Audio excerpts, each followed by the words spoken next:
ಮಧ್ಯರಾತ್ರಿ ರೋಗಿಗಳ ಶಾಂತಿ ಭಂಗ ಮಾಡಿದ ಹೋಮ್ ಗಾರ್ಡ್ ಗುರುಸ್ವಾಮಿ. ರೋಗಿಯ ಜೊತೆಗೆ ಬಂದಿದ್ದ ಅಟೆಂಡರ್ಗೆ ಅಸಭ್ಯವಾಗಿ ವರ್ತಿಸಿದ ಹೋಮ್ ಗಾರ್ಡ್ ಗುರುಸ್ವಾಮಿ.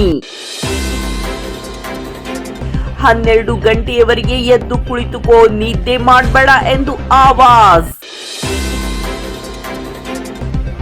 ಈತ ಅಟೆಂಡರ್ ಮೇಲೆ ಹಲ್ಲೆಯ ಪ್ರಯತ್ನಕ್ಕೆ ಮುಂದಾಗಿದ್ದ, ಆದರೆ ಸ್ಥಳೀಯರು ತಡೆದಿದ್ದಾರೆ.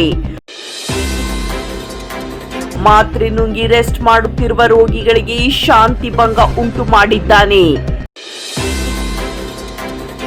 ಶಾಂತಿ ಸುವ್ಯವಸ್ಥೆ ಕಾಪಾಡಬೇಕಾದವರೇ ಆಸ್ಪತ್ರೆಯಲ್ಲಿ ಅಶಾಂತಿ ವಾತಾವರಣ ಸೃಷ್ಟಿಸಿದ್ದಾರೆ. ರೋಗಿಗಳು ಮಾತ್ರೆ ನುಂಗಿ ವಿರಾಮಿಸುತ್ತಿದ್ದಾರೆ ಎನ್ನುವ ಪರಿಜ್ಞಾನ ಇಲ್ಲದೆ ಅಶಾಂತಿ ಭಂಗ ಉಂಟು ಮಾಡಿದ ಹೋಮ್ ಗಾರ್ಡ್ ಗುರುಸ್ವಾಮಿ. ಅದೇನ್ ಮಾಡ್ತೀಯ ಮಾಡ್ಕೋ ಎನ್ನುವ ಧಮಕಿ ಬೇರೆ.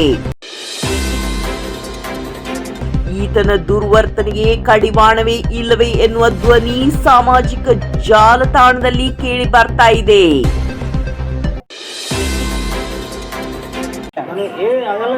ನಾನು ಹೇಳಿದೆ ಮತ್ತೆ ತನ್ನ ಕೆಲಸ ಅಂತ ನೀನೇನು ಆಯ್ತು ಹೋಗಿ ಹೇಳಿದಲ್ಲ ವಾದೇನು ಮಾಡೋದು ನನ್ನ ಹತ್ರ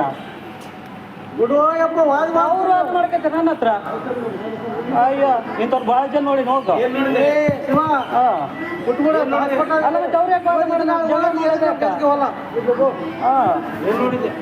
ನೀನೇನು ನೋಡಿದ್ದೆ? ಏನು ಹೊಡಿತಿದ್ದೆ ನೋಡಿ ಬಾ. ಹೆಸ್ರೇ ನಿಮ್ದ? ನನ್ನ ಹೆಸರು ನಿನಗೇನು ಬೇಕು? ಎಷ್ಟು ದಿನ ಆಯ್ತು ಇಲ್ಲಿ ಬಂದ? ನಿಂದು ಏನು ಕತೆ? ಹೆಸ್ರೇ ನಿಮ್ದ? ನಂದೇನು ಕೇಳೋದು ನಿಂದು?